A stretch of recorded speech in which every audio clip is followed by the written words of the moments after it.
Welcome to For the Common Good with Juanita, and I am your host, Juanita Farrow. And I am so excited about the show that we're going to do today. Our topic today is maximizing your moments, identifying, understanding, and training and empowering our youth. And here on the show to talk to us about that today is Maxie Anderson. So help me welcome him to the show. Welcome to the show, Max. Well, thank you, Juanita. I'm glad to be here.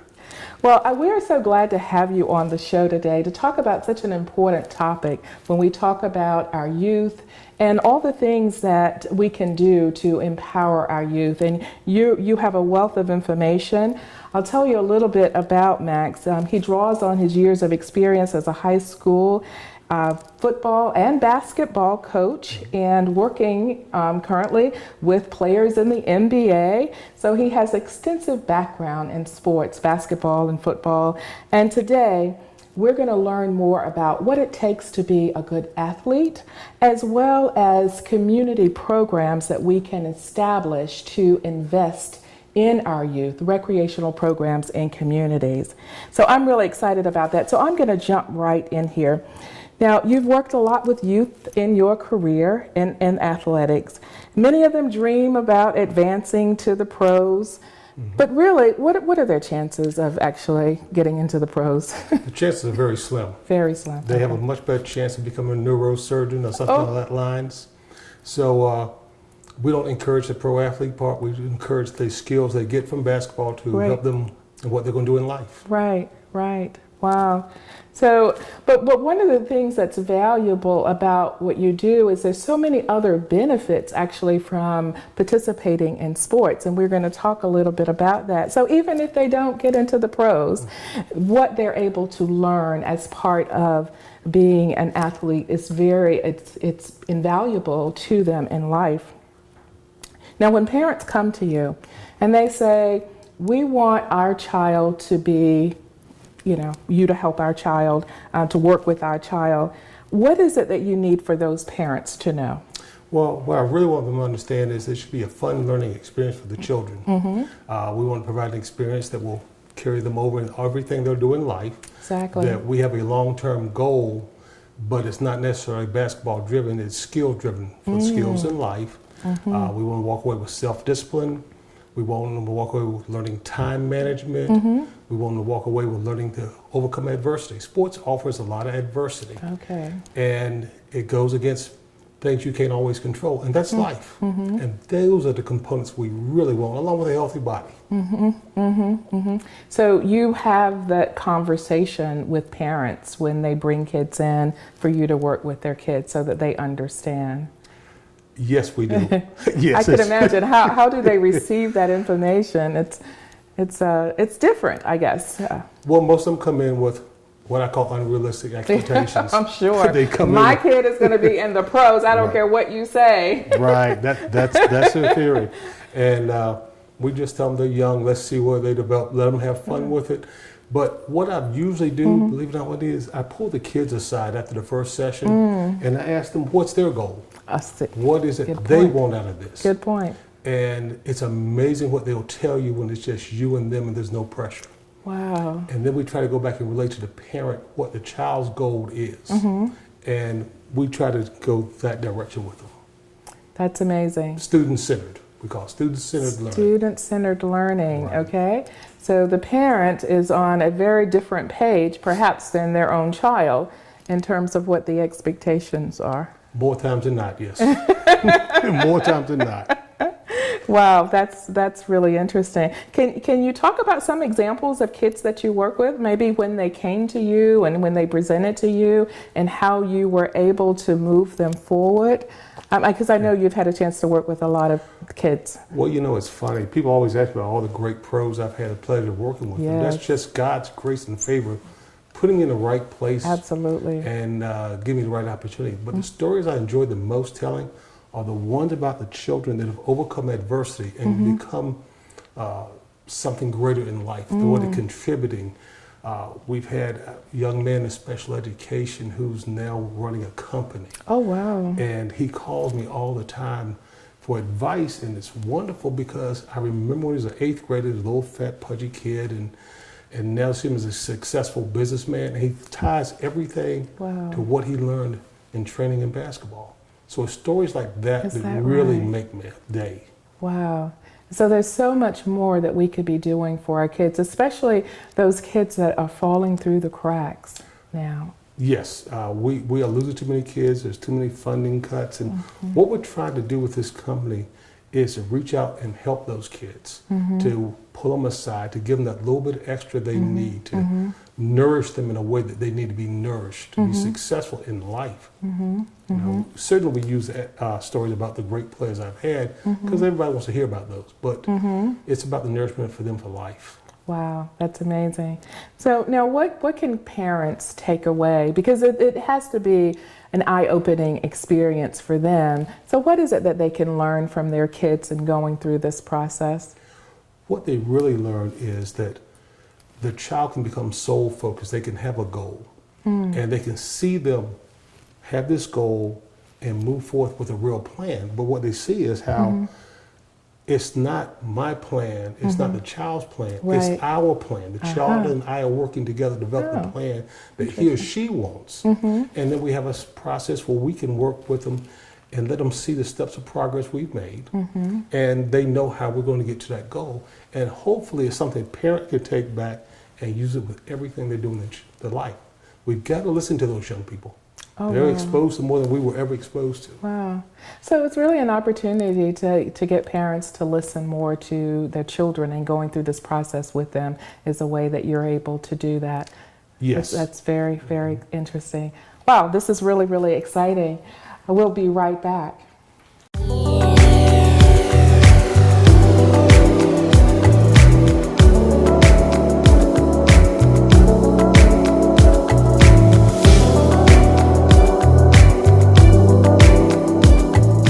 Welcome back to For the Common Good with Juanita, and I'm talking to Maxie Anderson, and we are talking today about identifying, understanding, training, and empowering our youth. So Max, I want to ask you, we talked about how parents can learn from their children and going through this process with you, training them, but how exactly does this help improve self-esteem for a child?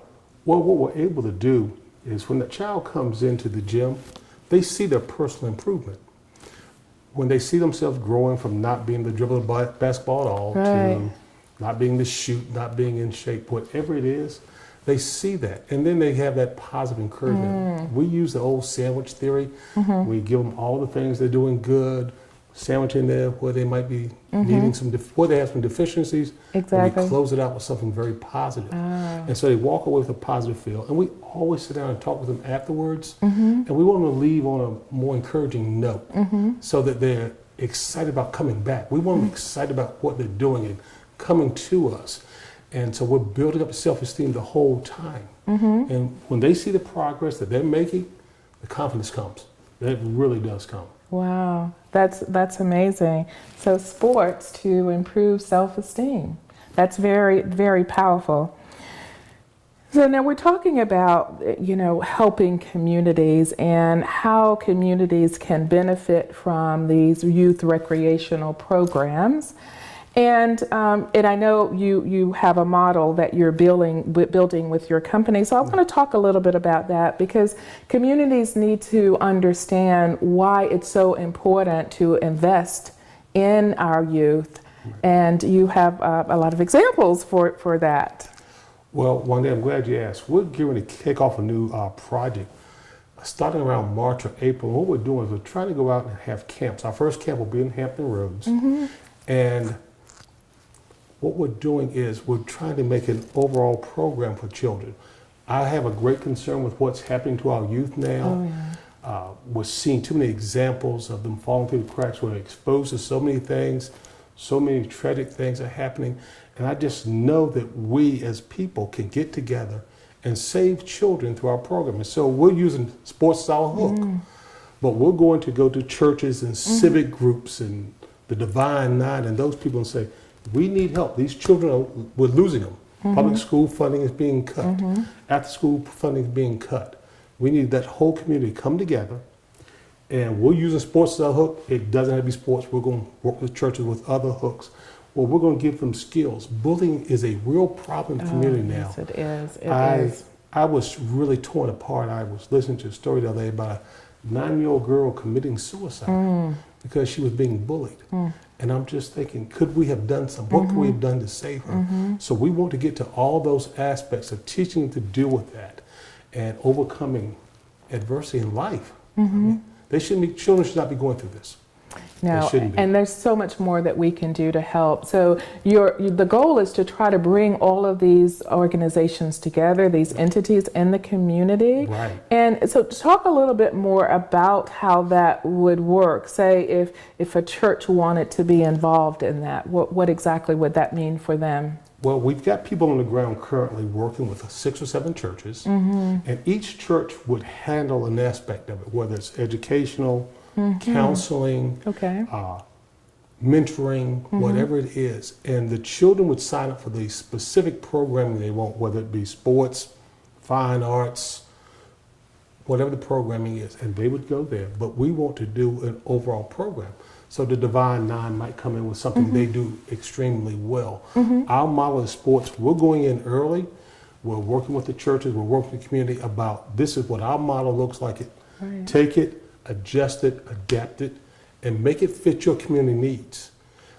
What the need is in Newport News may not be what the need is in Atlanta, Georgia. But what I want us to get past is we've got to get to the point of love. We don't have enough love. Sometimes we get caught up in the legalities and dotting the I's and crossing the T's. We've got to present love to these kids. That's what they need. So the message from what you're doing and from the organization that you're building is really, how do we love our youth more? And doing this, we can demonstrate that love in the community through this program and how it all comes together and involves the community. That's correct. Wow. That's exactly what we want to do. Wow, that is so important. And so what would you say to parents why they should participate? Because obviously you need the kids to participate, you need the organizations. So kind of speak to the parents and speak to the communities and on, why this is so valuable and why this model is a model that works. Well, the reason we want the parents to put their children in these programs is simply this. When I was coming along, my parents always put me in programming where people were reinforcing what they believed. Children never get too much good information. And we want them around positive people who are preaching the same things. Yes. And it's obvious now you have so many parents where it's 2 parents working. We have a lot of broken homes, children coming home to a latchkey situation.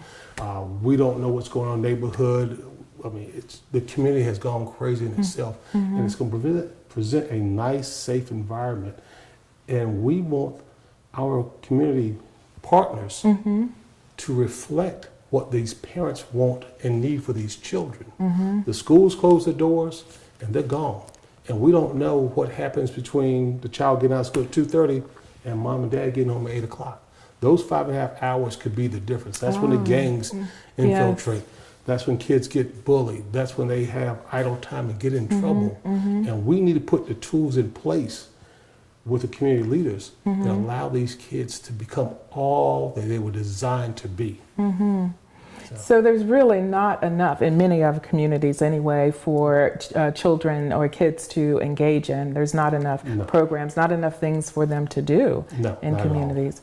So idle hands. Well, even like the community I come from, I think about the Parks and Recreation when I came along was a major entity for children to be involved in sports. I got a text message and email from people in the community. They've done away with youth football. They've done away with youth basketball. Well, you've also sports. You've also lost the cheerleaders with it and every entity that supports it. So what are those kids doing now? What are they doing? Yeah. What are they doing? Nothing else to do. Right. And so that's the reason I just don't believe that kids want to get involved with gangs or, in any of those kinds of things. But with lack of having things to do, lack of positive reinforcement, it could be for them, it means family. Somebody cares about me, somebody's thinking about me, even if it is a gang or a gang member. And we don't want that. And we've got to counter that with having more positive kinds of programming. Exactly. Yeah. Exactly what we need. Wow. That's really exciting. So you're starting it now in Hampton Roads, you're saying? That's correct. Yeah. And the plan is to scale it? Across the country. Ooh. We've got 4 or 5. Oh, wow. 4 or 5 places targeted. Oh, wow. I want to bring it back home because that's home for me, and I've seen and heard about the problems there. And so what better place to get started? I know the community. I know the needs. I've heard from people. And then to be able to piggyback it to different areas of the country, and every area needs it. Let's be honest. Every area needs it. Yeah. We're going to target Atlanta as one of our markets. We're looking at Austin, Texas, is another market. LA is a market. Chicago, and Northern Virginia, D.C. area. So we're going to talk more about that. We're going to take a break now. We'll be right back.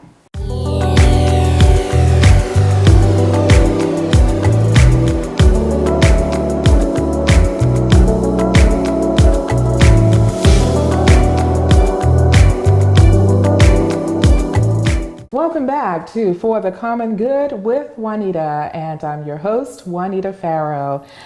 And I have Maxie Anderson here, and we're talking about youth and how we need to invest more in our youth. And he's talking about this recreational program that will benefit communities and will help our youth. And I want to talk more about that. So you're saying, Max, we're hitting some of the major cities and to try to roll this out in these areas. And basically, from what you have, has it been well received? And I know you've spent time talking with the churches, so I want to hear about that. Well, unfortunately, we're not getting as much support from the churches as we want. Everybody wants to do their own thing, and they want their own credit. And we want them to just look at the children in the community. You're shutting your doors, and you're scared of the community that you're in. And you're scared of the community that you're in because you're not investing in those kids. I can walk the communities that they speak of and have no problems because I've listened to them, I've been involved with them, I've talked to them. And I want these churches in these areas to get out and invest in these kids. That churches that are investing in these kids in these areas don't have those problems. They're able to get out and talk to mom, dad, the uncle. There's a respect line. Don't bother that church. They're doing good things. And so we would love to see more churches be about the children. Be more about the love. Don't worry about who gets the credit. The credit's going to be when you see that child become successful. Well, I know that there's so much discussion now about how young people are not involved in the churches, are not in the churches, especially millennials, and what can we do to get children back into the church? But I think if there's a disconnect between the church and those children that are out there, what's the message to them? What are we doing to try to get them engaged in some way? And so you're really not seeing, in many areas, you're not seeing a lot of that. That, and I've talked to people who said, we don't have the young people coming to our church. And I'm very blessed. The church I go to or attend, we have a high youth involvement. And that's so rare, though, across the country, because the millennials are just not in church. And here's the funny piece. At our church, the largest demographic is 25 to 39-year-olds. Oh, wow. Well, so we've got those young people bringing their children to the church because they've been reached. Somebody, the programming, the way they've been received has impacted them in a way that they want to be there. And they bring their friends there. And we want to take that similar model and use it with what we're doing for Reclaiming the Game, which is listening, hearing, and then loving. I don't have all the solutions. I cannot walk in the third ward of Houston and know the problems unless I walk the streets and talk. And talking means listening. People think talking always means me telling you what to do. No, I need to listen to what your needs are. There's a pastor that said one time, I never forget it. He said, there's a guy on the side of the street and he was hungry and somebody came by and started praying for him. He said, just prayed a mighty prayer over him and just prayed and prayed and prayed and then left him. He said, he never thought about leaving a ham sandwich and something to drink. And that's what we got to do with these kids. We got to leave them something that they need. And that's what we want to do. And the churches, a lot of them have to do that. A lot of them aren't doing that right now. Wow. So So how do you get them on board? I don't know if there's an easy answer to that. I think that's something that everybody is scratching their heads, going, well, what do we need to do to get churches more involved in our youth programs and helping our youth? Well, Juanita, I've been praying a lot. I know God will give me the words I need when I approach these people, these groups. And I've got to, the same way I said I've got to listen to those kids, I've got to listen to these people in the church. I've got to hear them also before I suggest to them what we might want to do. And we've got to show them models that are successful. That this church is doing it this way, this group is doing it this way. And this group, you know, oftentimes the group that's doing it better is not the group that's necessarily the church. Because they've become involved with the community. They've heard them. And that's, to me, where we get lost. And that's what we want to do. We won't take the church that's in my people that we're going to hire, that's love, because the people are the church, and bring that out to the children and the parents so that they see a non-judgmental situation. They see a place where a need's being met and they're being heard. So that's where we're trying to go. And then we want the churches to come with us. We're going to pull them with us by listening to them also. There's a wonderful pastor named Joshua Mitchell going across the country right now, Reverend Joshua Mitchell, speaking to churches and groups about how to get these people involved. Oh, wow. And we'll be consulting with him also because he's done a great job with churches. So. Wow. That's amazing. That's amazing. But I think, like you said, if you have this demonstration project where you start and you can show some success with that, you know, that certainly will be an opportunity to go to other churches and say, well, see, you know, it really does work. And perhaps it will help to increase the numbers of millennials in your church. Because, you know, this is something that we've shown actually can work. Because even at my own church, we never had youth basketball. I got the youth basketball program started 2 or 3 years ago. And it's amazing how many kids want to be involved and how parents want to get involved. And then people start, can we bring the kid from the community? Of course, that's who it's for. We got the kid that's already in the church. We want the kid that's not in the church to come. And that's what we're doing with the business itself, is offering a way that's we're not tied to a whole bunch of legalities of what we can and can't do. So kids do not have to be members of the church in order to be involved in this or participate. No, we want kids that just want to be off the street. Kids that are looking for something to do. Kids who are looking for hope. Everybody wants hope. You give me hope, I got another day. I don't have hope, I don't have tomorrow. So we want them to come there with hope, and more important, leave with hope. So. Well, I think it's a great concept that we really need to rally behind, because I certainly think that just bringing the community together right now, we're kind of at a stalemate in terms of, you know, the youth and the disconnect with the community organizations, and especially the churches. And like you said, there are many other organizations that probably reach kids more so than many of our churches, and we really need to find a way to make that connection. So tell the viewers, is there a website or an email address that they can follow up with you if they have questions, get more information? What we would encourage them to do is we would have them email Max B-Ball, that's M-A-X, B as in boy, A-L-L, 32 at AOL.com. Or they can go to our Facebook page, Reclaiming the Game. And Reclaiming the Game, they would see our events coming up. The page is being updated, so it should be fully functional with all our upcoming activities by February. So that's perfect. That's perfect. Thank you so much, Max, for being on the show and sharing this wonderful idea about how we can engage our youth and in our communities. Thank you again for being on the show. Oh, thank you for having me. I enjoyed being here. Yes. And thank you, our viewers, for tuning in. We'll see you next time.